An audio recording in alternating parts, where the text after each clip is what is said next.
ॐ सदाशिवसमारम्भां श्रीशङ्कराचार्यमध्यमाम् अस्मदाचार्यपर्यन्तां वन्दे गुरुपरम्पराम्। ध्येयं सदा परिभवग्नमभीष्टदोहं तीर्थास्पदं शिवविरिञ्चिनुतं शरण्यं विद्यार्थिहं प्रणतपालभवाब्धिपोतं वन्दे महापुरुष ते चरणारविन्दं।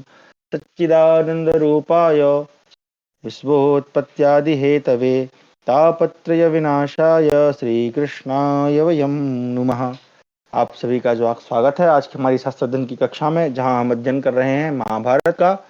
और इस समय हम जो है द्रोण पर्व का अध्ययन कर रहे हैं, जहां पर अर्जुन जो है जयद्रथ के वध के लिए कौरव सेना के व्यूह में प्रवेश कर चुके हैं और उनकी सहायता के लिए राजा युधिष्ठिर सात्यकी यानी युधान को भेजते हैं और उनसे कहते हैं कि भाई जाइए, अर्जुन मुझे लगता है कि किसी संकट में है, आप उनकी सहायता कीजिए। तो पिछली कक्षा में हमने जो सात्यकी हैं, सात्यवंशी युधान जिनका दूसरा नाम है, उनका पराक्रम हमने सुना कि किस प्रकार वो आचार्य द्रोण से, कृतवर्मा से, जलसंध नामक एक जो है उनको मतलब परास्त करते हैं, जलसंध का वध करते हैं, सुदर्शन का वध करते हैं और धीरे धीरे करके कंसा जो है वो अर्जुन के पास पहुंचने लगते हैं। और वहां पर हम देखते हैं कि अब उनके सम्मुख जो है दुर्योधन उसकी सेना आने वाली है, जहां जहां पर वो उससे भी युद्ध करेंगे। तो उनको ये मतलब कार्य दिया गया है कि भाई तुमको जाके अर्जुन की सहायता करनी है। तो आगे हम आज आरंभ करेंगे विंशत्यधिक शतमोध्याय यानी 120वां अध्याय। सात्यकी द्वारा दुर्योधन की सेना का संहार तथा भाइयों सहित दुर्योधन का पलायन।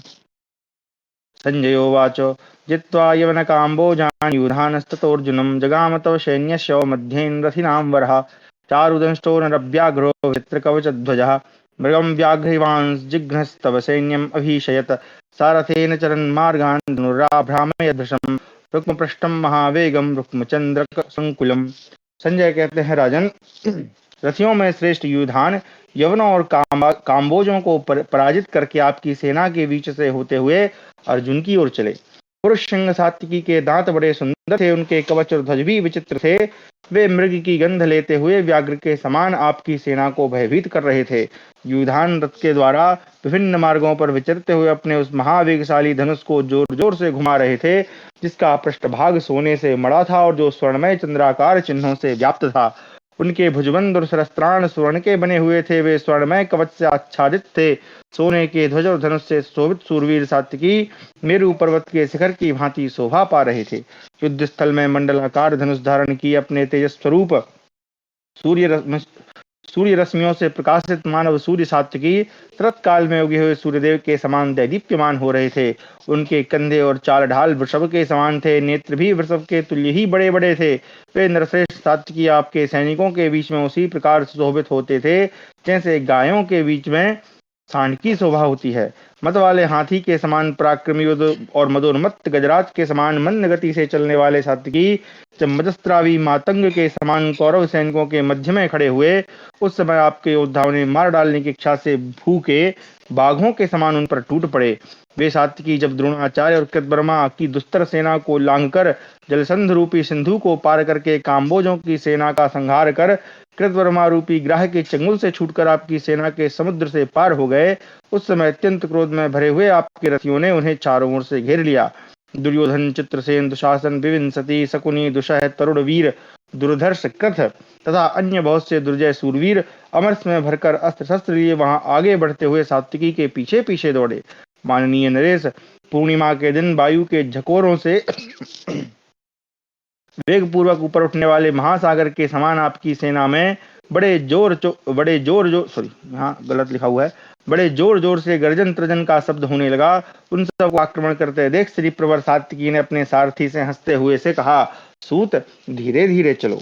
सूत, यह हाथी, घोड़े, रथ और पैदलों से भरी हुई जो दुर्योधन की सेना युद्ध के लिए उद्यत हो मेरी ओर ही तीव्र वेग से चली आ रही है। सेना समुद्र को मैं इस महान सम्रांगण में अपने रथ की घड़घड़ाहट से संपूर्ण दिशाओं को प्रतिध्वनित करता तथा पृथ्वी, अंतरिक्ष एवं सागरों को भी कपाता हुआ आगे बढ़ने से रोकूंगा। ठीक उसी तरह जैसे तट की भूमि पूर्णिमा को उद्वेलित होने वाले महासागर को रोक देती है। सारथे, इस महायुद्ध में देवराज इंद्र के समान मेरा पराक्रम तुम देखो। मैं अभी अभी अपने पैने बाणों से शत्रुओं की सेनाओं का संहार कर डालता हूँ। इस युद्ध स्थल में मेरे द्वारा मारे गए सहस्त्रों पैदलों, घुड़सवारों, रथियों और हाथी सवारों को देखना, जिनके शरीर मेरे अग्नि सदृश बाणों द्वारा विदीर्ण हुए होंगे। अमित तेजस्वी सात्विकी जब इस प्रकार कह रहे थे, उसी समय युद्ध के लिए उत्सुक हुए आपके सारे सैनिक शीघ्र ही उनके समीप आ पहुंचे। वे दौड़ो, मारो, ठहरो, देखो देखो इत्यादि बातें बोल रहे थे। शीघ्रता पूर्वक अस्त्र चलाने वाले एवं विचित्र युद्ध की कला में निपुण सात्विकी ने हंसते हुए वहां उपयुक्त बातें बोलने वाले 300 वीर घुड़सवारों तथा 400 हाथी सवारों को अपने तीखे बाणों से मार गिराया। सात्विकी तथा आपकी सेना के धनुर्धरों का वह नरसंहारकारी युद्ध देवासुर संग्राम के समान अत्यंत भयंकर हो चला। माननीय नरेश, श्री पौत्र सात्विकी ने अपने विषधर सर्प के समान भयंकर बाणों द्वारा मेघों की घटा के समान प्रतीत होने वाली आपके पुत्र की सेना का अकेले ही सामना किया।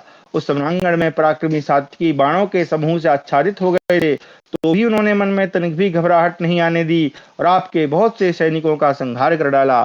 शक्तिशाली राजेंद्र, वहां सबसे महान आश्चर्य की बात मैंने यह देखी कि सात्विकी का कोई भी बाण व्यर्थ नहीं गया। रथ, हाथी और घोड़ों से भरी था पैदल रूपी लहरों से व्याप्त हुई आपकी सागर सदृश सेना सात्विकी रूपी तटभूमि के समीप आकर अवरुद्ध हो गई। सात्विकी के बाणों द्वारा सब ओर से मारी जाती हुई आपकी सेना के पैदल, हाथी और घोड़े सभी घबरा गए और बारंबार चक्कर काटने लगे। सर्दी से पीड़ित हुई गायों के समान आपकी सारी सेना वहीं चक्कर लगा रही थी। मैंने वहां एक भी पैदल, रथी, हाथी तथा सवार सहित घोड़े को ऐसा नहीं देखा जो युधान के बाणों से विद्ध न हुआ हो। राजन नरेश्वर, सात्विकी ने आपके सैनिकों का जैसा संहार किया था वैसा वहां अर्जुन ने भी नहीं किया था। पुरुष श्रेष्ठ, सात्विकी निर्भय हो बड़ी फुर्ती से अस्त्र चलाते और अपनी कुशलता का प्रदर्शन करते हुए अर्जुन से भी अधिक पराक्रम पूर्वक युद्ध कर रहे थे। तब राजा दुर्योधन ने 3 बाणों से सात्विकी के सारथी को और चार चार पैने बाणों द्वारा उनके 4 घोड़ों को घायल कर दिया। तत्पश्चात सात्विकी को भी पहले 3 बाणों से बीन कर फिर 8 बाणों द्वारा गहरी चोट पहुंचाई। तदनंतर दुशासन ने 16, शकुनी ने 25 और चित्रसेन ने 5 बाणों द्वारा श्री प्रवर सात्विकी को बीन डाला। इसके बाद दुशह ने सात्विकी की छाती में 15 बाण मारे। महाराज, इस प्रकार उन बाणों से आहत होकर विष्णुवंश के सिंह सात्विकी ने मुस्कुराते हुए उन सबको 3-3 बाणों से घायल कर दिया। उस युद्ध स्थल में शीघ्रता पूर्वक पराक्रम करने वाले सात्विकी अपने अत्यंत तेज बाणों द्वारा शत्रुओं को गहरी चोट पहुंचाकर बाज के समान सब ओर विचरने लगे। उन्होंने सुबल पुत्र शकुनी के धनुष और दस्ताने काटकर दुर्योधन की छाती में 3 बाण मारे। फिर श्रीवंश के प्रमुख वीर ने चित्रसेन को 100, दुसह को 10 और दुशासन को 20 बाणों से घायल कर दिया। प्रजानाथ, तत्पश्चात आपके साले ने दूसरा धनुष लेकर सात्विकी को पहले 8 बाण मारे, फिर 5 बाणों से उन्हें घायल कर दिया। दुशासन ने 10 और दुसह ने भी 3 बाण मारे। राजन दुर्मुख ने 12 बाणों से सात्विकी को क्षत विक्षत कर दिया। भारत, इसके बाद दुर्योधन ने 73 बाणों से युधान को घायल करके 3 पैने बाणों द्वारा उनके सारथी को भी बीन डाला। तब सात्विकी ने एक साथ विजय के लिए प्रयत्न करने वाले उन समस्त सूरवीर महारथियों को पुनः 5-5 बाणों से घायल कर दिया। तत्पश्चात रथियों में श्रेष्ठ सात्विकी ने आपके पुत्र के सारथी के ऊपर शीघ्र ही एक भल्ल का प्रहार किया। सारथी उसके द्वारा मारा जाकर पृथ्वी पर गिर पड़ा। प्रभो, उस सारथी के धराशायी होने पर आपके पुत्र का रथ हवा के समान तीव्र वेग से भागने वाले घोड़ों द्वारा युद्ध स्थल से दूर हटा दिया गया। तदनंतर आपके पुत्र और सैनिक राजा दुर्योधन के रथ की वैसी दशा देखकर सैकड़ों की संख्या में भाग खड़े हुए। आपकी सेना को भागते देख सात्विकी ने स्थान पर चढ़ाकर तेज किए हुए स्वर्णमय पंख वाले तीखे बाणों की वर्षा आरंभ कर दी। इस प्रकार आपके सहस्त्रों सैनिकों को भगाकर सात्विकी श्वेत वाहन अर्जुन के रथ की ओर चल दिए। आर्य, महाबाहु सात्विकी को आगे जाते देखकर आपके सैनिक उस देखी हुई घटना को भी अनदेखी करके दूसरे काम में लग गए। सात्विकी बाणों को ग्रहण करते हुए अपनी और सारथी की रक्षा करते थे। उनके इस कार्य की आपके सैनिकों ने भी भूरी भूरी प्रशंसा की। इस प्रकार हमारा 120वां अध्याय समाप्त हुआ। 121वां अध्याय सात्विकी के द्वारा पाषाण योधी मिलेच्छों की सेना का संहार और दुशासन का सेना सहित पलायन। धृतराष्ट्रोवाच संप्रमृद्य महत्सैन्यं यान्तं सेनेयमर्जुनं क्षमा करें, निर्ह्रीका मत ममते पुत्रः किम अकुर्वत संजय, कथम वैशाम तदा युद्धे धृतिराशेन मुमूर्षताम, सेनेय चरितं दृष्ट्वा यादृशं सव्यसाचिनः, किं नु वक्ष्यन्ति ते क्षात्रं सैन्यमध्ये पराजितः, कथम नु सात्विकी युद्धे विक्रांतो महायशाः। धृतराष्ट्र ने पूछा, संजय, मेरी विशाल सेना को रौंद कर जाते हुए सात्विकी और अर्जुन को देखकर मेरे उन निर्लज्ज पुत्रों ने क्या किया? वे सबके सब मरना चाहते थे। उस समय युद्ध स्थल में अर्जुन के समान ही सात्विकी का चरित्र देखकर उनकी धारणा कैसी हुई थी? वे सेना के बीच में परास्त होकर अपने छात्र बल का क्या वर्णन करेंगे? सम्रांगण में महायशस्वी सात्विकी किस प्रकार सारी सेना को लांघकर आगे बढ़ गए? संजय, युद्ध स्थल में मेरे पुत्रों के जीते जी सात्विकी किस तरह आगे जा सके? संजय, यह सब मुझे बताओ। तात, यह मैं तुम्हारे मुंह से अत्यंत विचित्र कथा सुन रहा हूँ कि शत्रु दल के उन बहुसंख्यक महारथियों के साथ एकमात्र सात्विकी का ऐसा घोर संग्राम हुआ। मैं अपने भाग्यहीन पुत्र के लिए सब कुछ विपरीत ही मान रहा हूँ, क्योंकि सम्रांगण में अकेले सात्विकी ने बहुत से महारथियों का वध कर डाला है। संजय, और सब पांडव तो दूर रहें, क्रोध में भरे हुए अकेले सात्विकी के लिए भी मेरी सारी सेना पर्याप्त नहीं है। जैसे सिंह पशुओं को मार डालता है, उसी प्रकार सात्विकी विचित्र युद्ध करने वाले विद्वान द्रोणाचार्य को भी युद्ध में परास्त करके मेरे पुत्रों का वध कर डालेंगे। कृतवर्मा आदि बहुत से सूरवीर सम्रांगण में प्रयत्न करते ही रह गए, परंतु पुरुष सात्विकी मारे ना जा सके। सिनी के महायशस्वी पौत्र सात्विकी ने वहां जैसा युद्ध किया, वैसा तो अर्जुन ने भी नहीं किया था। संजय ने कहा, राजन, आपकी खोटी सलाह और दुर्योधन की काली करतूत से यह सब कुछ हुआ है। भारत, मैं जो कुछ कहता हूं उसे सावधान होकर सुनिए। एक मिनट, यहाँ पे थोड़ा सा ये हिंदी जो है खोटी सलाह काली करतूत, ये थोड़ा सा ज्यादा ही उन्होंने बोल्ड लिख दिया। खैर चलिए, आपके पुत्र की आज्ञा से युद्ध के लिए अत्यंत क्रूरता पूर्ण निश्चय करके परस्पर शपथ ले वे सभी पराजित योद्धा पुनः लौट आए। 3000 घुड़सवार और हाथी सवार दुर्योधन को अपना अगुआ बनाकर चले। उनके साथ सख, काम्बोज, बाली, क्यवन, पारद, कुलिंद, तंगड़, अम्बष्ट, पैसाच, बर्वर तथा पर्वतीय योद्धा भी थे। राजेंद्र, वे सबके सब कुपित हो हाथों में पत्थर लिए सात्विकी की ओर उसी प्रकार दौड़े जैसे फतिंगे जलती आग पर टूट पड़ते हैं। राजन, पत्थरों द्वारा युद्ध करने वाले पर्वतियों के 500 सूरवीर रथी युद्ध के लिए सुसज्जित हो सात्विकी पर चढ़ाए। तत्पश्चात 1000 रथी, 100 महारथी, 1000 हाथी और 2000 घुड़सवारों के बहुत से महारथी और असंख्य पैदल सैनिक सात्विकी पर नाना प्रकार के बाणों की वर्षा करते हुए टूट पड़े। भरतवंशी महाराज, इस सात्विकी को मार डालो। इस प्रकार उन समस्त सैनिकों को प्रेरित करते हुए दुशासन ने उन्हें चारों ओर से घेर लिया। वहां हमने सात्विकी का अत्यंत अद्भुत चरित्र देखा कि वे बिना किसी घबराहट के अकेले ही बहुसंख्यक योद्धाओं के साथ युद्ध कर रहे थे। उन्होंने रथ सेना और गज सेना का तथा उन समस्त घुड़सवारों तथा लुटेरे मिलेच्छों का भी सब प्रकार से संहार कर डाला।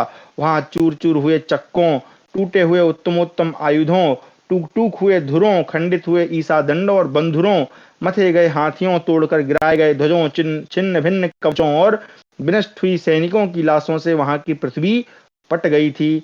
माननीय भरत नरेश, योद्धाओं के हारों, आभूषणों, वस्त्रों और अनुकर्षों से आच्छादित वहां की भूमि तारों से व्याप्त हुए आकाश के समान जान पड़ती थी। अंजन और बामन नामक दिग्गज कुल में उत्पन्न हुए पर्वताकार श्रेष्ठ गजराज भी वहां धराशायी हो गए थे। सुप्रतीक, महापद्म, ऐरावत तथा अन्य यानी पुंडरीक, पुष्पदंत और सार्वभौम, इन दिग्गजों के कुलों में उत्पन्न हुए बहुतेरे दंतार हाथी भी वहां धरती पर लौट रहे थे। वहां सात्विकी ने बनायु, काम्बोज यानी काबुल और बाल्लीक देशों में उत्पन्न हुए श्रेष्ठ अश्वों तथा पहाड़ी घोड़ों को भी मार गिराया। सिनी के उस वीर पौत्र ने अनेक देशों में उत्पन्न हुए विभिन्न जाति के सैकड़ों और हजारों हाथियों का भी संहार कर डाला। वे हाथी जब काल के गाल में जा रहे थे, उस समय दुशासन ने लूटपाट करने वाले मिलेच्छों से इस प्रकार कहा, धर्म को न जानने वाले योद्धाओं हैं, निवर्तद्वम अधर्मज्ञा, बताओ उनको अधर्मज्ञ बोल रहा है। इस तरह भाग जाने से तुम्हें क्या मिलेगा? लौटो और युद्ध करो। इतने पर भी उन्हें जोर जोर से भागते देख आपके पुत्र दुशासन ने पत्थरों द्वारा युद्ध करने वाले सूरवीर पर्वतियों को आज्ञा दी, वीरों, तुम लोग प्रस्तरों द्वारा युद्ध करने में कुशल हो। सात्विकी को इस कला का ज्ञान नहीं है। प्रस्तर युद्ध को न जानते हुए भी युद्ध की रक्षा रखने वाले इस शत्रु को तुम लोग मार डालो। इसी प्रकार समस्त कौरव भी प्रस्तर युद्ध में प्रवीण नहीं है, अतः तुम डरो मत, आक्रमण करो, सात्विकी तुम्हें नहीं पा सकता। जैसे मंत्री राजा के पास जाते हैं, उसी प्रकार वे पाषाण योधी समस्त पर्वतीय नरेश सात्विकी की ओर दौड़े। वे पर्वत निवासी योद्धा हाथी के मस्तक के समान बड़े बड़े प्रस्तर हाथ में लेकर सम्रांगण में युधान के सामने युद्ध के लिए तैयार खड़े हो गए। आपके पुत्र दुशासन ने प्रेरित होकर सात्विकी के वध की इच्छा रखने वाले अन्य बहुतेरे सैनिकों ने भी क्षेपणी अस्त्र उठाकर सब ओर से सात्विकी की संपूर्ण दिशाओं को अवरुद्ध कर दिया। प्रस्तर युद्ध की इच्छा रखने वाले उन योद्धाओं के आक्रमण करते ही सात्विकी ने तेज किए हुए बाणों का संधान करके उन्हें उन पर चलाया। पर्वतीय सैनिकों द्वारा की हुई उस भयंकर पाषाण वर्षा को निप्रवर सात्विकी ने अपने सर्पतुल्य नाराचों द्वारा छिन्न भिन्न कर दिया। जुगनुओं के जामातों के समान, जामाता यानी दामाद जो होता है, यानी जुगनुओं के जामातों के समान उद्भासित होने वाले उन प्रस्तर चूर्णों से प्रायः सारी सेनाएं आहत हो हाहाकार करने लगी। राजन, तदनंतर बड़े बड़े प्रस्तर खंड उठाए हुए 500 सूरवीर अपनी भुजाओं के कट जाने से धरती पर गिर पड़े। 1000 दूसरे योद्धा तथा 1 लाख अन्य सैनिक सात्विकी तक पहुंचने भी नहीं पाए थे कि अपने हाथ में लिए हुए शिलाखंडों से कटी हुई बाहुओं के साथ ही धराशायी हो गए। सात्विकी के भल्ल से चूर चूर हुए शिलाखंडों के द्वारा मारे गए म्लेच्छ प्राण शून्य होकर जहां तहां पड़े थे। महामना सात्विकी द्वारा समर भूमि में मारे जाते हुए वे म्लेच्छ सैनिक उन पर बड़ी भयंकर पत्थरों की वर्षा करते थे। वे पाषाण द्वारा युद्ध करने वाले सूरवीर विजय के लिए यत्नशील होकर रण क्षेत्र में डटे हुए थे। उनकी संख्या अनेक सहस्त्र थी, परंतु सात्विकी ने उन सब का संहार कर डाला। वह अद्भुत सी घटना हुई। तदनंतर पुनः हाथ में लोहे के गोले और त्रिशूल लिए मुंह फैलाए हुए दरद, तंगड़, खश, लंपाक और कुलिंद देशीय म्लेच्छों ने सात्विकी पर चारों ओर से पत्थर बरसाने आरंभ किए, परंतु प्रतिकार करने में निपुण सात्विकी ने अपने नाराजों द्वारा उन सबको छिन्न भिन्न कर दिया। आकाश में तीखे बाणों द्वारा टूटने फूटने वाले प्रस्तर खंडों के शब्द से भयभीत हो रथ, घोड़े, हाथी और पैदल सैनिक युद्ध स्थल में इधर उधर भागने लगे। पत्थर के चूर्णों से व्याप्त हुए मनुष्य, हाथी और घोड़े वहां ठहर न सके, मानो उन्हें भ्रमरों ने डस लिया हो। जो मरने से बचे थे वे हाथी भी खून से लथपथ हो रहे थे, उनके कुंभस्थल विदीर्ण हो गए थे। राजन, बहुत से हाथियों के सिर छत विक्षत हो गए थे, उनके दांत टूट गए थे, सुंड दंड खंडित हो गए थे तथा सैकड़ों गजराजों के सात्विकी ने अंग भंग कर दिए थे। माननीय नरेश, सात्विकी सिद्धहस्त पुरुष की भांति क्षण भर में 500 योद्धाओं का संहार करके सेना के मध्य भाग में विचरने लगे। उस समय घायल हुए हाथी युधान के रथ को छोड़कर भागे। बाणों से चूर चूर होने वाले पत्थरों की ऐसी ध्वनि सुनाई पड़ती थी मानो कमल दलों पर गिरती हुई जलधाराओं का शब्द कानों में पड़ रहा हो। आर्य, जैसे पूर्णिमा के दिन समुद्र का गर्जन बहुत बढ़ जाता है, उसी प्रकार सात्विकी के द्वारा पीड़ित हुई आपकी सेना का महान कोलाहल प्रकट हो रहा था। उस भयंकर शब्द को सुनकर द्रोणाचार्य ने अपने सारथी से कहा, सूत, यह सात्वत कुल का महारथी वीर सात्विकी रण क्षेत्र में क्रुद्ध होकर कौरव सेना को बारंबार विदीर्ण करता हुआ काल के समान विचर रहा है। सारथे, जहां यह भयानक शब्द हो रहा है वहीं मेरे रथ को ले चलो। निश्चय ही युधान पाषाण योद्धाओं से भिड़ गया है, तभी तो ये भागे हुए घोड़े संपूर्ण रथियों को रणभूमि से बाहर लिए जा रहे हैं। ये रथी शस्त्र और कवच से हीन होकर शस्त्रों के आघात से रूढ़ हो यत्र तत्र गिर रहे हैं। इस भयंकर युद्ध में सारथी अपने घोड़ों को वश में नहीं रख पाते हैं। द्रोणाचार्य का यह वचन सुनकर सारथी ने संपूर्ण शस्त्रधारियों में श्रेष्ठ द्रोण से इस प्रकार कहा, आयुष्मन, कौरव सेना चारों ओर भाग रही है। देखिए, रण क्षेत्र में वे सब योद्धा व्यूह भंग करके इधर उधर दौड़ रहे हैं। ये पांडवों सहित पांचाल वीर संगठित तो आपको मार डालने की इच्छा से सब ओर से आप पर ही आक्रमण कर रहे हैं। शत्रुदमन, इस समय जो कर्तव्य हो उस पर ध्यान दीजिए। यहीं ठहरना है या अन्यत्र जाना है? सात्विकी तो बहुत दूर चले गए। द्रोणाचार्य का सारथी जब इस प्रकार कह रहा था, उसी समय श्री नंदन सात्विकी बहुतेरे रथियों का संहार करते दिखाई दिए। सम्रांगण में युधान की मार खाते हुए आपके सैनिक उनके रथ को छोड़कर द्रोणाचार्य की सेना की ओर भाग गए। पहले दुशासन जिन रथियों के साथ लौटा था वे सब के सब भयभीत होकर द्रोणाचार्य के रथ की ओर भाग गए। इस प्रकार हमारा 121वां अध्याय समाप्त हुआ। 122वां अध्याय द्रोणाचार्य का दुशासन को फटकारना और द्रोणाचार्य के द्वारा वीर केतु आदि पांचालों का वध तथा एवं उनका धृष्टद्युम्न के साथ घोर युद्ध, द्रोणाचार्य का मूर्छित होना, दृष्टिद्युम्न का पलायन, आचार्य की विजय। संजय उवाच दुशासन रथम दृष्ट्वा समीपे पर्यवस्थितम् भारद्वाजस्ततो वाक्यं दुशासनं मथाब्रवीत् दुशासन तथा सर्वे कस्माच्चैते प्रविद्रुताः कच्चिच्छेमं तु नृपतेः कच्चिज्जीवति सैन्धवः राजपुत्रो भवानत्र राजभ्राता महारथा किमर्थं द्रवते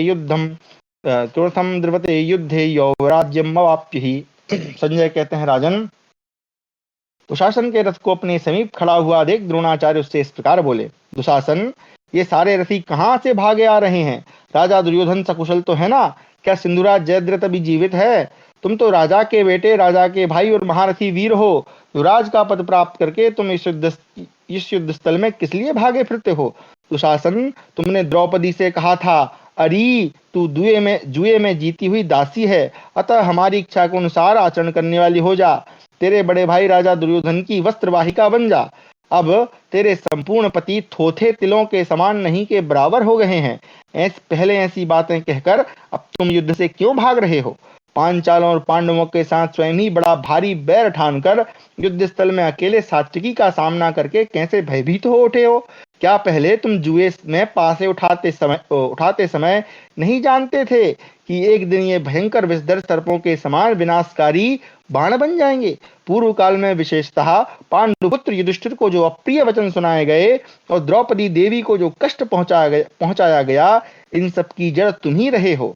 कहाँ गया तुम्हारा वह दर्प और अभिमान? कहाँ गया तुम्हारा पराक्रम और कहाँ गई तुम्हारी गर्जना? विषैले सर्पों के समान कुंती कुमारों को कुपित करके कहाँ भागे जा रहे हो? यह कौरवी सेना, यह राज्य और इसका राजा दुर्योधन, ये सभी शोचनीय हो गए हैं, क्योंकि तुम राजा के क्रूरकर्मी भाई होकर आज युद्ध में पीठ दिखाकर भाग रहे हो। वीर, तुम्हें तो अपने बाहुबल का आश्रय लेकर इस भागती हुई भयभीत सेना की रक्षा करनी चाहिए, परंतु तुम आज युद्ध छोड़कर भयभीत हो उठे और शत्रुओं का हर्ष बढ़ा रहे हो। शत्रुसूदन, तुम तो सेनापति हो, तुम्हारे भागने पर दूसरा कौन युद्ध भूमि में ठहर सकेगा? जब आश्रयदाता या रक्षक ही डर जाए, तब दूसरा क्यों भयभीत न होगा? कौरव, अकेले सात्विकी के साथ युद्ध करते समय जब आज तुम्हारी बुद्धि संग्राम से पलायन करने में प्रवृत्त हो गई, तुमने भागने का विचार कर लिया, जब तब जिस समय तुम गांडीवधारी अर्जुन, भीमसेन अथवा नकुल सहदेव को युद्ध स्थल में देखोगे, उस समय तुम क्या करोगे? रण क्षेत्र में अर्जुन के बाण सूर्य और अग्नि के समान तेजस्वी हैं, उनके समान सात्विकी के बाण नहीं हैं, जिनसे भयभीत होकर तुम भागे जा रहे हो। वीर, जल्दी जाओ, अपनी माता गांधारी के पेट में घुस जाओ, अन्यथा इस भूतल पर दूसरा कोई ऐसा स्थान नहीं जहां भाग जाने से मुझे तुम्हारे जीवन की रक्षा दिखाई देती हो। यदि तुमने भागने का ही विचार कर लिया है, तब यह पृथ्वी का राज्य शांति पूर्वक ही धर्मराज युधिष्ठिर को सौंप दो। केंचुल छोड़कर निकले हुए सर्पों के समान अर्जुन के बाण जब तक तुम्हारे शरीर में नहीं घुस रहे हैं, तब तक ही तुम पांडवों के साथ संधि कर लो। हाँ मनस्वी कुंती कुमार, जब तक तुम्हारे 100 भाइयों को रण क्षेत्र में मारकर यह सारी पृथ्वी तुमसे छीन नहीं लेते, तभी तक तुम पांडवों के साथ संधि कर लो। जब तक धर्मपुत्र राजा युधिष्ठिर तथा युद्ध की प्रशंसा करने वाले भगवान श्री कृष्ण क्रोध नहीं करते हैं, तभी तक तुम पांडवों के साथ संधि कर लो। जब तक महाबाहु भीमसेन विशाल कौरव सेना में घुसकर तुम्हारे सारे भाइयों को दबोच नहीं लेते, तभी तक तुम पांडवों के साथ संधि कर लो। पूर्व काल में भीष्म जी ने तुम्हारे भाई दुर्योधन से कहा था कि सौम्य, पांडव युद्ध में अजेय हैं, तुम इनके साथ संधि कर लो, परंतु तुम्हारे मूर्ख भ्राता दुर्योधन ने वह कार्य नहीं किया। अतः अब तुम रण क्षेत्र में धैर्य धारण करके प्रयत्न पूर्वक पांडवों के साथ युद्ध करो। मैंने सुना है कि भीमसेन तुम्हारा भी खून पिएंगे। भीमसेन की वह प्रतिज्ञा झूठी नहीं है, वह उसी रूप में सत्य होगी। ओ मूर्ख, क्या तुम भीमसेन के पराक्रम को नहीं जानते, जो तुमने उनके साथ बैर ठाना है और अब युद्ध से भागे जा रहे हो? भरत नंदन, अब तुम शीघ्र ही इसी रथ के द्वारा जहां सात्विकी खड़े हैं वहां जाओ। तुम्हारे न रहने से यह सारी सेना भाग जाएगी। तुम अपने लाभ के लिए रण क्षेत्र में सत्य पराक्रमी सात्विकी के साथ युद्ध करो। द्रोणाचार्य के ऐसा कहने पर आपका पुत्र दुशासन कुछ भी नहीं बोला। वह उनकी सुनी हुई बातों को भी अनसुनी करके उसी मार्ग पर चल दिया जिससे सात्विकी गए थे। उसने युद्ध से पीछे न हटने वाले मिलेच्छों की विशाल सेना के साथ सम्रांगण में सात्विकी के पास पहुंचकर उनके साथ प्रयत्न पूर्वक युद्ध आरंभ किया। इधर रथियों में श्रेष्ठ द्रोणाचार्य भी क्रोध में भरकर मध्यम वेग का आश्रय ले पांचालों और पांडवों पर टूट पड़े। द्रोणाचार्य रण क्षेत्र में पांडवों की विशाल सेना में प्रवेश करके उनके सैकड़ों और हजारों सैनिकों को भगाने लगे। महाराज, उस समय आचार्य द्रोण युद्धस्थल में अपना नाम सुना सुनाकर पांडव, पांचाल तथा मत्स्य देशीय सैनिकों का संहार करने लगे। इधर उधर घूम घूम कर समस्त सेनाओं को पराजित करते हुए द्रोणाचार्य का सामना करने के लिए उस समय तेजस्वी पांचाल राजकुमार वीर केतु आया। उसने झुकी हुई गांठ वाले 5 बाणों द्वारा द्रोणाचार्य को घायल करके एक से उनके ध्वज को और 7 बाणों से उनके सारथी को भी भेद दिया। महाराज, उस युद्ध में मैंने यह अद्भुत बात देखी कि द्रोणाचार्य उस वेगशाली पांचाल राजकुमार वीर केतु की ओर बढ़ न सके। माननीय नरेश, द्रोणाचार्य को रण क्षेत्र में अवरुद्ध हुआ देख धर्मपुत्र की विजय चाहने वाले पांचालों ने सब ओर से उन्हें घेर लिया। राजन, उन्होंने अग्नि के समान तेजस्वी बाणों, बहुमूल्य तोमरों तथा नाना प्रकार के शस्त्रों की वर्षा करके अकेले द्रोणाचार्य को ढक दिया। नरेश्वर, द्रोणाचार्य ने अपने बाण समूहों द्वारा चारों ओर से उन समस्त अस्त्र शस्त्रों के टुकड़े टुकड़े करके आकाश में महान मेघों की घटा को छिन्न भिन्न करने के पश्चात प्रवाहित होने वाले वायुदेव के समान सुशोभित हो रहे थे। तत्पश्चात शत्रुवीरों का संहार करने वाले आचार्य ने सूर्य और अग्नि के समान अत्यंत भयंकर बाण को धनुष पर रखा और उसे वीर केतु के रथ पर चला दिया। वह प्रज्वलित होता हुआ सा बाण पांचाल कुलनंदन वीर केतु को विदीर्ण करके खून से लथपथ हो तुरंत ही धरती में समा गया।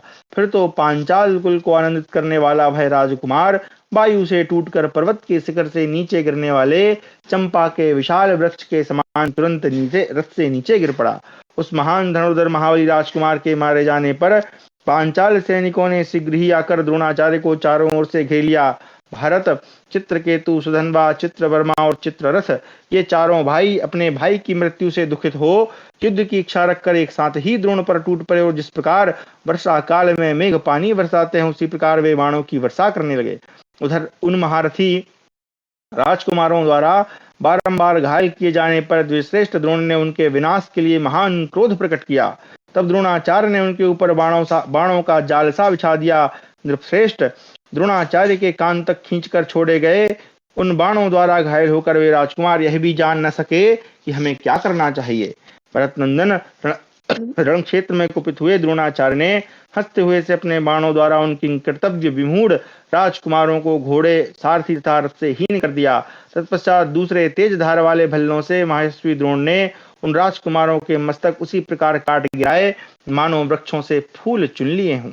राजन, जैसे पूर्व काल के देवासुर संग्राम में दैत्य और दानव धराशायी हुए थे उसी प्रकार वे सुंदर कांति वाले राजकुमार मारे जाकर उस समय रथों से पृथ्वी पर गिर पड़े। प्रतापी द्रोण ने युद्ध स्थल में उन राजकुमारों का वध करके स्वर्णमय पृष्ठभाग वाले दुर्जय धनुष को घुमाना आरंभ किया। राजन, उस समय वह धनुष मेघों की घटा में बिजली के समान प्रकाशित हो रहा था। देवताओं के समान तेजस्वी पांचाल महारथियों को मारा गया देख दृष्टिदुम्न अत्यंत उद्विग्न हो नेत्रों से आंसू बहाते हुए कुपित हो उठे और संग्राम भूमि में द्रोणाचार्य के रथ की ओर बढ़े। रण क्षेत्र में दृष्टिदुम्न के बाणों से द्रोणाचार्य की गति अवरुद्ध हुई देख कौरव सेना में सहसा हाहाकार मच गया। महामना दृष्टिदुम्न के द्वारा बाणों से आच्छादित किए जाने पर भी द्रोणाचार्य को तनिक भी व्यथा नहीं हुई। ये मुस्कुराते हुए ही युद्ध में संलग्न रहे। महाराज, तत्पश्चात दृष्टिदुम्न ने क्रोध से अचेत होकर झुकी हुई गांठ वाले 90 बाणों द्वारा द्रोणाचार्य की छाती में प्रहार किया। बलवान वीर दृष्टिदुम्न के द्वारा गहरी चोट पहुंचाई जाने पर महायशस्वी द्रोणाचार्य रथ के पिछले भाग में बैठ गए और मूर्छित हो गए। उनको उस अवस्था में देखकर बल और पराक्रम से संपन्न दृष्टिदुम्न ने धनुष रख दिया और तुरंत ही तलवार हाथ में ले ली। महारथी दृष्टिदुम्न शीघ्र ही अपने रथ से कूदकर द्रोणाचार्य के रथ पर जा चढ़े। वे क्रोध से आंखें लाल करके द्रोणाचार्य के सिर को धड़ से अलग कर देना चाहते थे। इसी समय द्रोणाचार्य होश में आ गए और उन्होंने अपने को मार डालने की इच्छा से दृष्टिदुम्न को निकट आया देख महान टंकार करने वाले अपने धनुष को हाथ में लेकर निकट से वेधने वाले बित्ते बराबर बाणों द्वारा उन्हें घायल कर दिया। आचार्य सम्रांगण में महारथी दृष्टिदुम्न के साथ युद्ध करने लगे। निकट से युद्ध करने वाले द्रोणाचार्य के पास उन्हीं के बनाए हुए वैस्ततिक नामक बाण थे। बताओ क्या मतलब विशेषता है, जिनके द्वारा उन्होंने दृष्टिदुम्न को क्षतविक्षत कर दिया। महाबली और पराक्रमी दृष्टिदुम्न उन बहुसंख्यक बाणों द्वारा घायल होकर अपना वेग भंग हो जाने के कारण उस रथ से कूद पड़े और पुनः अपने रथ पर आरूढ़ हो वे वीर महारथी दृष्टिदुम्न महान धनुष हाथ में लेकर सम्रांगण में द्रोणाचार्य को वेधने लगे। महाराज, द्रोणाचार्य ने भी अपने बाणों द्वारा द्रुपद पुत्र को घायल कर दिया। जैसे त्रिलोकी के राज्य की इच्छा रखने वाले इंद्र और प्रहलाद में परस्पर युद्ध हुआ था, उसी प्रकार उस समय द्रोणाचार्य और धृष्टद्युम्न में अत्यंत अद्भुत युद्ध होने लगा। वे दोनों ही युद्ध की प्रणाली के ज्ञाता थे, अतः विचित्र मंडल, यमक तथा अन्य प्रकार के मार्गों का प्रदर्शन करते हुए एक दूसरे को बाणों से क्षत विक्षत करने लगे। वर्षा काल के दो मेघों के समान बाण वर्षा करते हुए द्रोणाचार्य और धृष्टद्युम्न युद्ध स्थल में संपूर्ण योद्धाओं के मन को मोहने लगे। वे दोनों महामनस्वी वीर अपने बाणों द्वारा आकाश, दिशाओं तथा पृथ्वी को आच्छादित करने लगे। उन दोनों के उस अद्भुत युद्ध की सभी प्राणियों ने भूरी भूरी प्रशंसा की। महाराज, सभी क्षत्रियों तथा आपके अन्य सैनिकों ने भी उन दोनों के युद्ध की प्रशंसा की। राजन, पांचाल योद्धा यूं कहकर कोलाहल करने लगे कि द्रोणाचार्य सम्रांगण में धृष्टद्युम्न के साथ उलझे हुए हैं, वे अवश्य ही हमारे अधीन हो जाएंगे। इसी समय द्रोण ने युद्ध में बड़ी उतावली के साथ धृष्टद्युम्न के सारथी का सिर वृक्ष के पके हुए फल के समान धड़ से नीचे गिरा दिया। राजन, फिर तो महामना धृष्टद्युम्न के घोड़े भाग चले।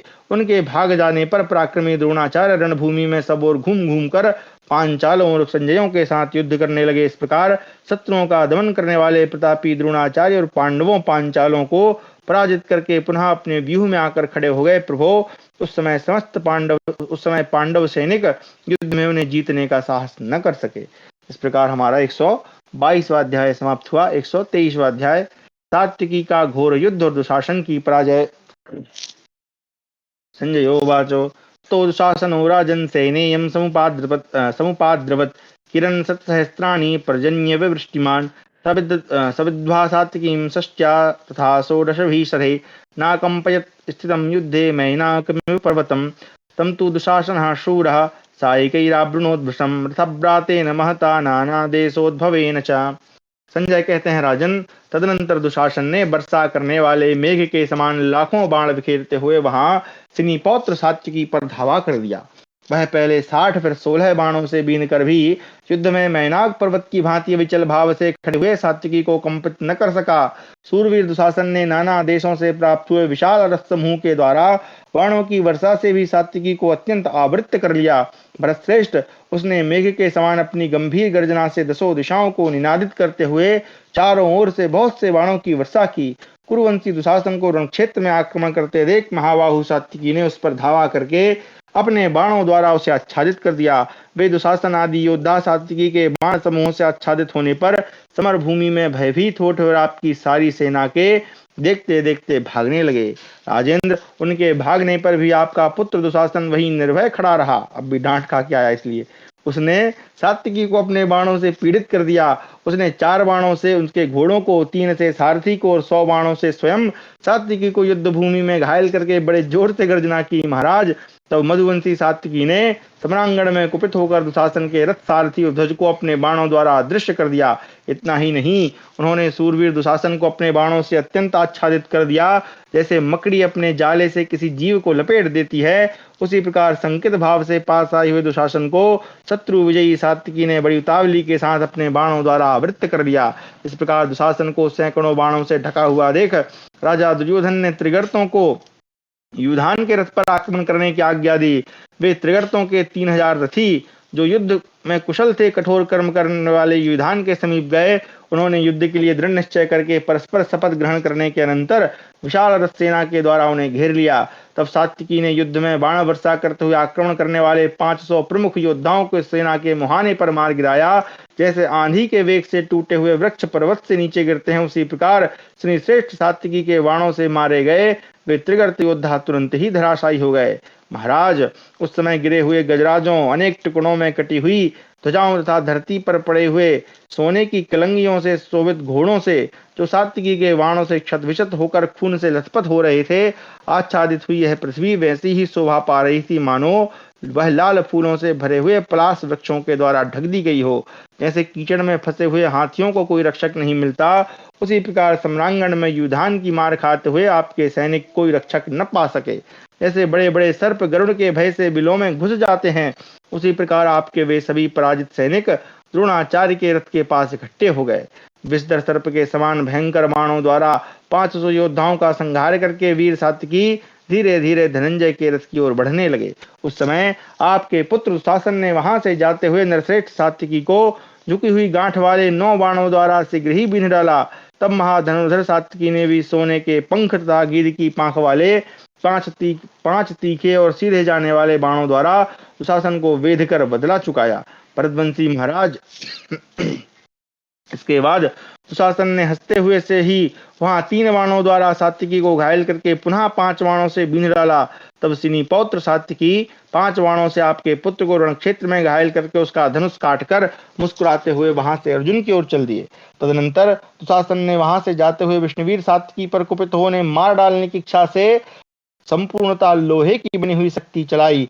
राजन, आपके पुत्र की उस भयंकर शक्ति को उस समय सात्विकी ने कंक पत्र युक्त तीखे बाणों द्वारा 100 टुकड़ों में खंडित कर दिया। जनेश्वर, तत्पश्चात आपके पुत्र ने दूसरा धनुष लेकर सात्विकी को अपने बाणों द्वारा घायल करके सिंह के समान गर्जना की। इससे महाभाग सात्विकी ने सम्रांगण में कुपित होकर आपके पुत्रों को मोहित करते हुए झुकी हुई गांठ वाले अग्नि की लपटों के समान प्रज्वलित 3 बाणों द्वारा उनकी छाती में गहरी चोट पहुंचाई।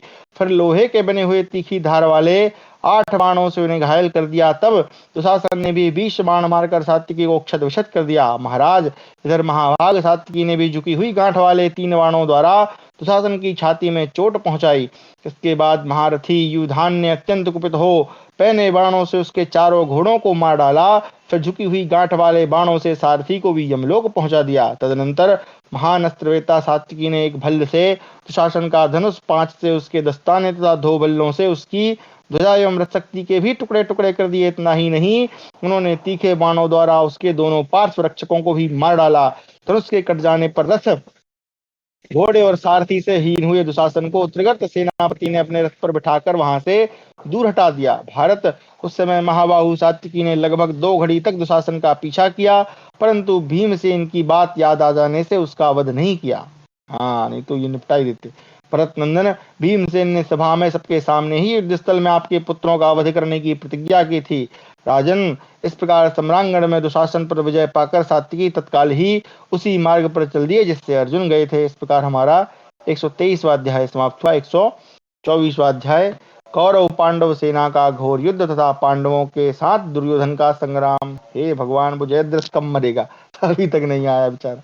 धृतराष्ट्रोवाच किं तस्यां मम सेनायां नासन् केचिन् महारथा ये तथा सात्विकीं यान्तौ नैवाघ्नन्नाप्यवारयम् एको हि कर्म कृतवान् सत्यविक्रमः शक्रतुल्यबलो युद्धे भद्रो दानवेष्विवो अथवा शून्यमासीत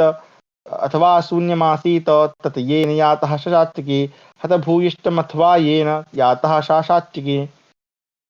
धृतराष्ट्र ने पूछा, संजय, क्या मेरी उस सेना में कोई भी महारथी वीर नहीं थे जिन्होंने जाते हुए सात्विकी को ना तो मारा ना उन्हें रोका ही? जैसे देवराज इंद्र दानवों के साथ युद्ध में पराक्रम दिखाते हैं, उसी प्रकार इंद्रतुल्य बलशाली सत्य पराक्रमी सात्विकी ने सम्रांगण में अकेले ही महान कर्म किया है।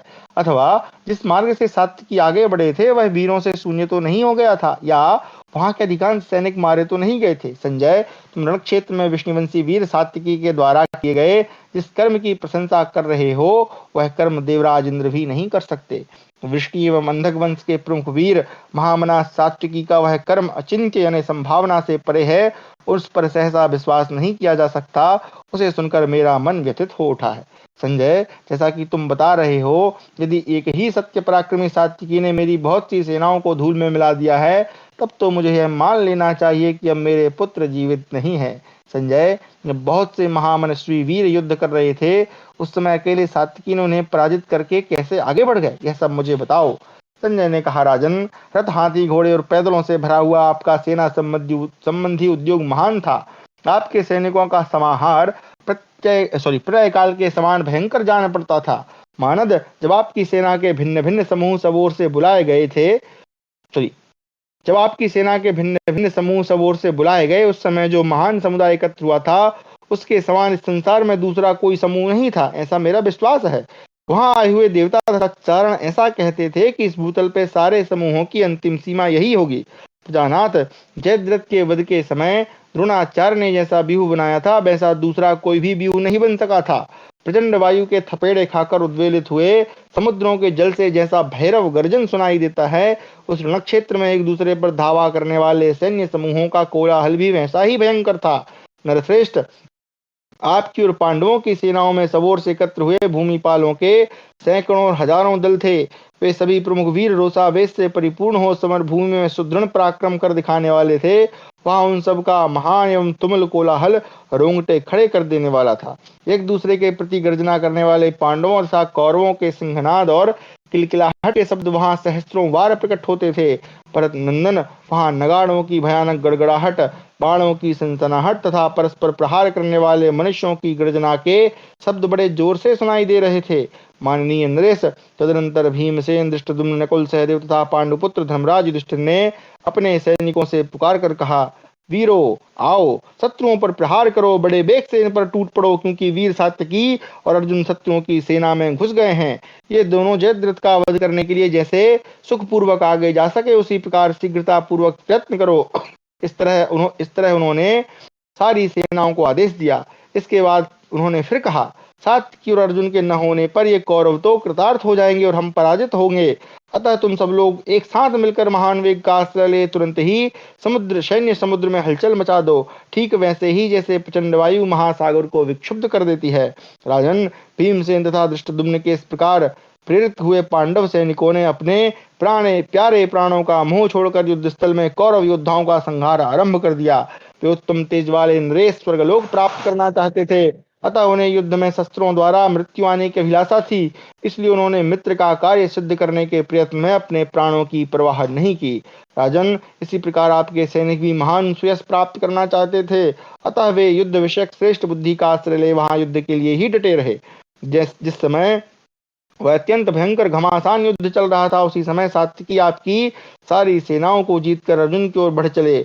वहां वीरों की स्वर्णमय कवचों की प्रभाएं सूर्य की किरणों से उद्भासित हो युद्ध स्थल में सब ओर खड़े हुए सैनिकों के नेत्रों में चकाचौंध पैदा कर रही थी। महाराज, इस प्रकार विजय के लिए प्रयत्नशील हुए महामनस्वी पांडवों की उस विशाल वाहिनी में राजा दुर्योधन ने प्रवेश किया।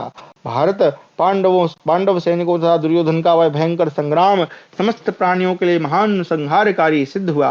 धृतराष्ट्र ने पूछा, सूत, जब इस प्रकार सारी सेनाएं भाग रही थी, उस समय स्वयं भी वैसे संकट में पड़े हुए दुर्योधन ने क्या उस युद्ध में पीठ नहीं दिखाई? उस महासमर में बहुत से योद्धाओं के साथ किसी एक वीर का विशेषतः राजा दुर्योधन का युद्ध करना तो मुझे विषम यानी अयोग्य प्रतीत हो रहा है। अत्यंत सुख में पला हुआ इस लोक तथा राजलक्ष्मी का स्वामी अकेला दुर्योधन बहुसंख्यक योद्धाओं के साथ युद्ध करके रणभूमि से विमुख तो नहीं हुआ, अभी तो भाग के आया था और रो रहा उसके लिए। संजय ने कहा, भरतवंशी नरेश, आपके एकमात्र पुत्र दुर्योधन का शत्रु पक्ष के बहुसंख्यक योद्धाओं के साथ जो आश्चर्यजनक संग्राम हुआ था उसे मैं बताता हूँ, सुनिए।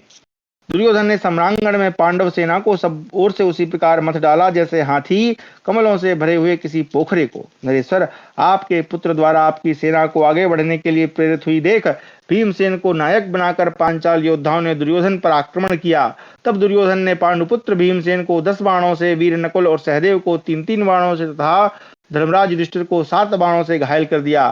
तत्पश्चात उसने राजा विराट और द्रुपद को 6-6 बाणों से बीन डाला। फिर शिखंडी को 100, धृष्टद्युम्न को 20 और द्रौपदी पुत्रों को 3-3 बाणों से घायल किया। तदनंतर उस रण क्षेत्र में उसने अपने भयंकर बाणों द्वारा दूसरे सैकड़ों योद्धाओं, हाथियों और रथों को उसी प्रकार काट डाला जैसे क्रोध में भरा हुआ यमराज समस्त प्राणियों का विनाश करता है।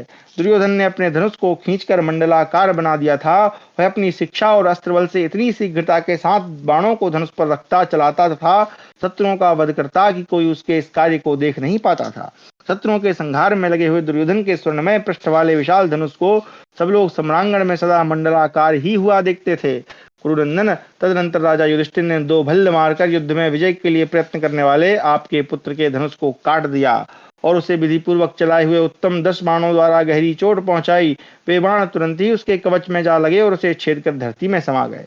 इससे कुंती कुमारों को बड़ी प्रसन्नता हुई। जैसे पूर्व काल में वृत्रासुर का वध होने पर संपूर्ण देवताओं और महर्षियों ने इंद्र को सब ओर से घेर लिया था, उसी प्रकार पांडव भी युधिष्ठिर को चारों ओर से घेर कर खड़े हो गए। तत्पश्चात आपके प्रतापी पुत्र ने दूसरा धनुष लेकर खड़ा रहे ऐसा कहते हुए वहां पांडुपुत्र राजा युधिष्ठिर पर आक्रमण किया। उस महासमर में आपके पुत्र को आते देख विजय की अभिलाषा रखने वाले पांचाल सैनिक संघबद्ध हो उसका सामना करने के लिए आगे बढ़े। उस समय युद्ध में युधिष्ठिर को पकड़ने की इच्छा रखने वाले द्रोणाचार्य ने उन सब योद्धाओं को उसी प्रकार रोक दिया जैसे प्रचंड वायु द्वारा उड़ाए गए जलवर्षी मेघों को पर्वत रोक देता है। राजन महाबाहो, फिर तो वहां युद्ध स्थल में पांडवों तथा आपके सैनिकों में महान रोमांचकारी संग्राम होने लगा, जो रुद्र की क्रीड़ा भूमि यानी शमशान के सदृश संपूर्ण देहधारियों के लिए संहार का स्थान बन गया। प्रभो, तदनंतर जिधर अर्जुन गए थे उसी ओर बड़े जोर का कोलाहल होने लगा, जो संपूर्ण शब्दों से ऊपर उठकर सुनने वालों के रोंगटे खड़े किए देता था। महाबाहो, उस महासमर में कौरवी सेना के भीतर आपके धनुर्धरों की तथा अर्जुन और सात्विकी की भीषण गर्जना सुनाई देती थी। पृथ्वी पते, उस महायुद्ध में व्यूह के द्वार पर शत्रुओं के साथ जूझते हुए द्रोणाचार्य का भी सिंहनाद प्रकट हो रहा था। इस प्रकार अर्जुन, द्रोणाचार्य तथा महारथी सात्विकी के कुपित होने पर युद्ध भूमि में वह भयंकर विनाश कार्य संपन्न हुआ। इस प्रकार हमारा 124वां अध्याय समाप्त हुआ। 125वां अध्याय। द्रोणाचार्य के द्वारा बृहक्षत्र, धृष्टकेतु, जरासंध पुत्र सहदेव तथा धृष्टद्युम्न कुमार छत्रधर्मा का वध और चेकितान की पराजय। संजयोवाचो, अपराह्णे महाराजौ संग्रामा सुमहानभूत, पर्जन्य समनिर्घोषा पुनरद्रोणस्य सौम्यकहि, सोणाश्वं रथमास्थाय नरवीर समाहिता, समरेभ्यद्रवत् पाण्डून् जवमाष्टाय मध्यमं, तत्प्रीहते युक्तो महेश्वासो महाबला, चित्रपुंखैः सितैः बाणैः कलशोत्तम संभवः। संजय कहते हैं, महाराज, अपराह्न काल में सोमकों के साथ द्रोणाचार्य का पुनः महान संग्राम छिड़ गया, जिसमें मेघों की गर्जना के समान गंभीर सिंहनाद हो रहा था। नरवीर द्रोण लाल घोड़ों वाले रथ पर आरूढ़ हो चित्त को एकाग्र करके मध्यम वेग का आश्रय ले समर भूमि में पांडवों पर टूट पड़े। राजन, आपके प्रिय और हित साधन में लगे हुए महाधनुर्धर महाबली उत्तम कलश जन्मा द्रोणाचार्य ने अपने विचित्र पंखों वाले पैने बाणों द्वारा सोमको, संजयों तथा कैकयों का संहार आरंभ किया। भरतवंशी नरेश, प्रतापी द्रोणाचार्य मानो उस युद्ध स्थल में प्रधान योद्धाओं को चुन रहे हों, इस प्रकार उनके साथ खेलसा कर रहे थे। नरेश्वर, उस समय रणकर्कश कैकय महारथी बृहक्षत्र, जो अपने पांचों भाइयों में सबसे बड़े थे, द्रोणाचार्य का सामना करने के लिए आगे बढ़े। उन्होंने गंधमादन पर्वत पर पानी बरसाने वाले महामेघ के समान पैने बाणों की वर्षा करके आचार्य द्रोण को अत्यंत पीड़ित कर दिया। महाराज, तब द्रोण ने अत्यंत कुपित हो सान पर चढ़ाकर तेज किए हुए सोने के पंख वाले 15 बाणों का बृहक्षत्र पर प्रहार किया। द्रोणाचार्य के छोड़े हुए रोष भरे विषधर सर्पों के समान उन भयंकर बाणों में से प्रत्येक को बृहक्षत्र ने युद्ध में 5-5 बाण मारकर प्रसन्नता पूर्वक काट डाला। उनकी स्फूर्ति को देखकर विप्रवर द्रोण ने हंसते हुए झुकी हुई गांठ वाले 8 बाणों का प्रहार किया। द्रोणाचार्य के धनुष से छूटे हुए उन बाणों को शीघ्र ही अपने ऊपर आते देख बृहक्षत्र ने उतने ही तीखे बाणों द्वारा उन्हें युद्धस्थल में काट गिराया। महाराज, इससे आपकी सेना को बड़ा आश्चर्य हुआ। बृहक्षत्र द्वारा किए हुए उस अत्यंत दुष्कर कर्म को देखकर उनकी अपेक्षा अपनी विशेषता प्रकट करते हुए द्रोणाचार्य ने रणक्षेत्र में परम दुर्जय दिव्य ब्रह्मास्त्र प्रकट किया। राजेंद्र, युद्ध भूमि में द्रोणाचार्य के द्वारा चलाए हुए ब्रह्मास्त्र को देखकर कैकय नरेश ने ब्रह्मास्त्र द्वारा ही उसे शांत कर दिया। अच्छा, ये कैकय देश का राजा था। भरतनंदन, ब्रह्मास्त्र का निवारण हो जाने पर बृहक्षत्र ने स्थान पर चढ़ाकर तेज किए हुए सोने के पंखों से युक्त 60 बाणों द्वारा ब्राह्मण द्रोणाचार्य को विध दिया। तब मनुष्यों में श्रेष्ठ द्रोण ने उन पर नाराज चलाया। वह नाराज बृहक्षत्र का कवच विदीर्ण करके धरती में समा गया।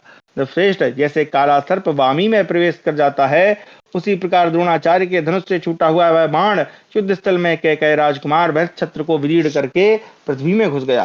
महाराज, द्रोणाचार्य के बाणों से अत्यंत घायल हो जाने पर कैकय राजकुमार को बड़ा क्रोध हुआ। वे अपनी दोनों सुंदर आंखें फाड़ फाड़ कर देखने लगे। उन्होंने सान पर चढ़ाकर तेज की हुए स्वर्ण पंख युक्त 70 बाणों से द्रोणाचार्य को बीन डाला और एक बाण द्वारा उनके सारथी के मर्म स्थानों में गहरी चोट पहुंचाई। माननीय नरेश, जब बृहक्षत्र ने बहुसंख्यक बाणों से द्रोणाचार्य को छत-विछत कर दिया, तब उन्होंने कैकय नरेश के रथ पर तीखे सहायकों की वर्षा आरंभ कर दी। द्रोणाचार्य ने महारथी बृहक्षत्र को व्याकुल करके अपने 4 बाणों द्वारा उनके चारों घोड़ों को मार डाला। फिर एक बाण से मारकर सारथी को रथ की बैठक से नीचे गिरा दिया और 2 बाणों से उनके ध्वज और छत्र को भी पृथ्वी पर काट गिराया। तदनंतर अच्छी तरह चलाए हुए नाराज से श्रेष्ठ द्रोण ने बृहक्षत्र की छाती छेद डाली। वक्षस्थल विदीर्ण होने के कारण बृहक्षत्र धरती पर गिर पड़े। राजन, कैकय महारथी बृहक्षत्र के मारे जाने पर शिशुपाल पुत्र धृष्टकेतु ने अत्यंत कुपित हो सारथी से इस प्रकार कहा, सारथे, जहाँ ये द्रोणाचार्य कवच धारण किए हैं और समस्त कैकयों तथा पांचाल सेना का संहार कर रहे हैं, वहीं चलो। उनकी वह बात सुनकर सारथी ने काम्बोज देशी यानी काबुली वेगशाली घोड़ों द्वारा रथियों में श्रेष्ठ धृष्टकेतु को द्रोणाचार्य के निकट पहुंचा दिया। अत्यंत बल संपन्न चेदीराज धृष्टकेतु द्रोणाचार्य का वध करने के लिए उनकी ओर उसी प्रकार द्रोणा जैसा फतिंगा आग पर टूटता है। उसने घोड़े रथ और ध्वज सहित क्षमा करें द्रोणाचार्य को उस समय 60 बाणों से वेध दिया। फिर सोते हुए शेर को पीड़ित करते हुए से उसने अन्य तीखे बाणों द्वारा भी आचार्य को घायल कर दिया। तब द्रोणाचार्य ने गीध की पांख वाले तीखे छुरप्र द्वारा विजय के लिए प्रयत्न करने वाले बलवान धृष्टकेतु के धनुष को बीच से ही काट दिया। यह देख महारथी शिशुपाल कुमार ने दूसरा धनुष हाथ में लेकर कंक और मोर की पांखों से युक्त बाणों द्वारा द्रोणाचार्य को घायल कर दिया। द्रोणाचार्य ने 4 बाणों से धृष्टकेतु के चारों घोड़ों को मारकर उनके सारथी के भी मस्तक को हंसते हुए से काटकर धड़ से अलग कर दिया। तत्पश्चात उन्होंने धृष्टकेतु को 25 बाण मारे। उस समय धृष्टकेतु ने शीघ्रता पूर्वक रथ से कूदकर गदा हाथ में ले ली और रोष में भरी हुई सर्पणी के समान उसे द्रोणाचार्य पर दे मारा। वह गदा लोहे की बनी हुई थी और भारी थी, उसमें सोने जड़े हुए थे। उसे उठी हुई काल रात्रि के समान अपनी ऊपर आती देख द्रोणाचार्य ने कई हजार पैने बाणों से उसके टुकड़े टुकड़े कर दिए। माननीय कौरव नरेश, द्रोणाचार्य द्वारा अनेक बाणों से छिन्न भिन्न की हुई वह गदा भूतल को निनाद करती हुई धम्म से गिर पड़ी। अपनी गदा को नष्ट हुई देख कमरस में भरे हुए वीर धृष्टकेतु ने द्रोणाचार्य पर तोमर तथा स्वर्ण भूषित तेजस्विनी शक्ति का प्रहार किया। द्रोणाचार्य ने तोमर को 5 बाणों से छिन्न भिन्न करके 5 बाणों द्वारा धृष्टकेतु की शक्ति के भी टुकड़े टुकड़े कर दिए। वे दोनों अस्त्र गरुड़ के द्वारा खंडित किए हुए 2 सर्पों के समान पृथ्वी पर गिर पड़े।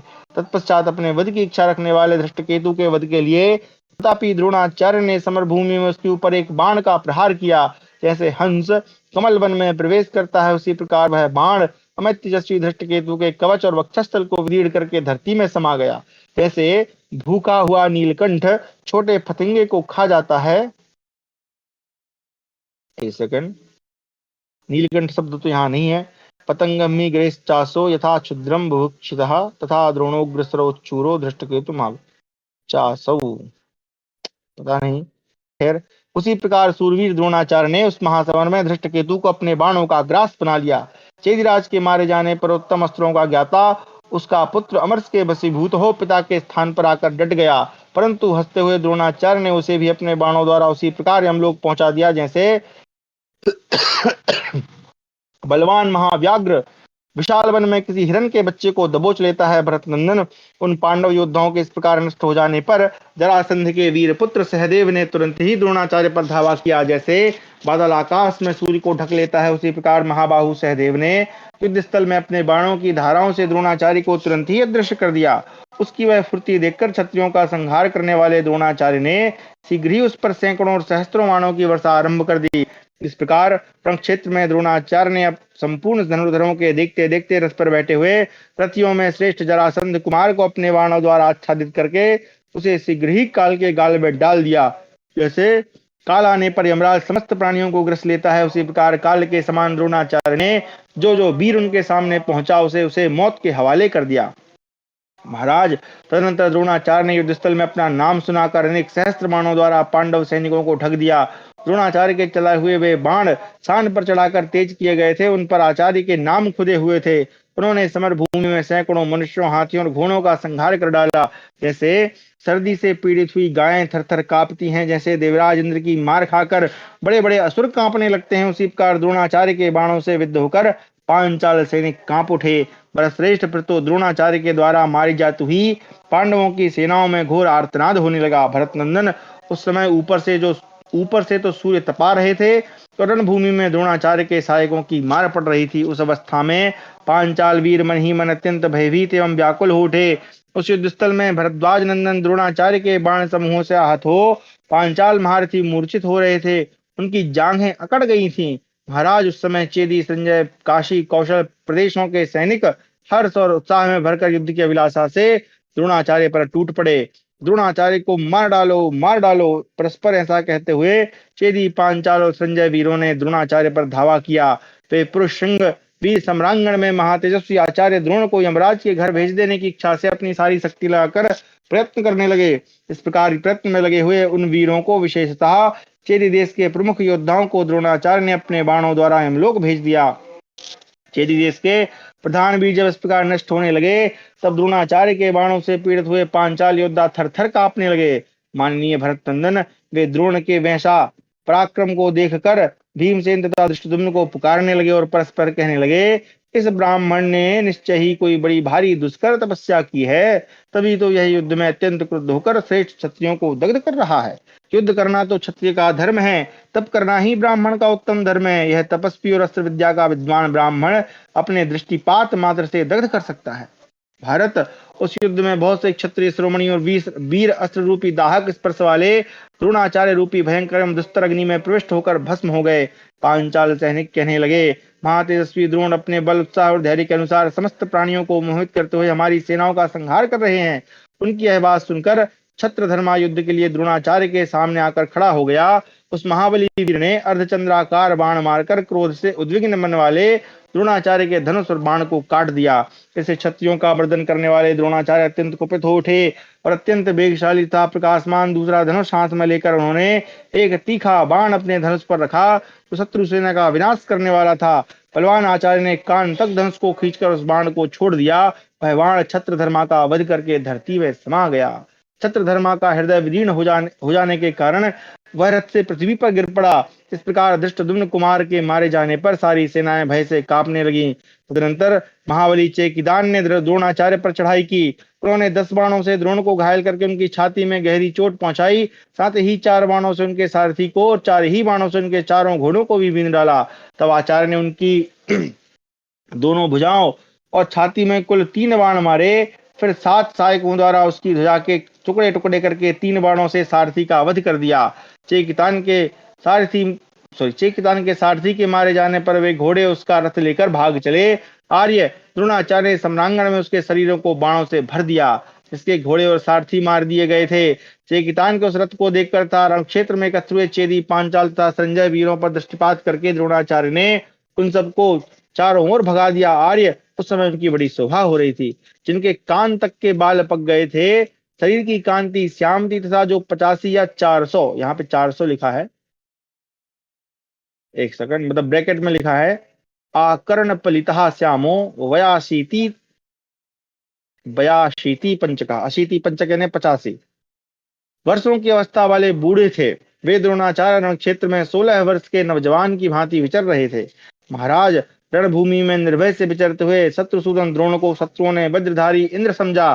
फिर इस समय महाबाहु बुद्धिमान राजा द्रुपद ने कहा, जैसे बाघ छोटे मृगों को मारता है, उसी प्रकार यह व्याध तुल्य ब्राह्मण क्षत्रियों का संहार कर रहा है। दुर्बुद्धि पापी दुर्योधन अत्यंत कष्टप्रद लोकों में जाएगा। इसके लोभ से यह सम्रांगण में बहुत से क्षत्रिय वीर श्रोमणी मारे गए हैं। सैकड़ों योद्धा कटकर गाय बैलों के समान धरती पर सो रहे हैं। इन सब के शरीर से खून से लथपथ हो रहे हैं और ये कुत्तों तथा सियारों के भोजन बन गए हैं। महाराज, ऐसा कहकर एक अक्षौणी सेना के स्वामी राजा द्रुपद ने रणक्षेत्र में कुंती के पुत्रों को आगे करके तुरंत ही द्रोणाचार्य पर धावा किया।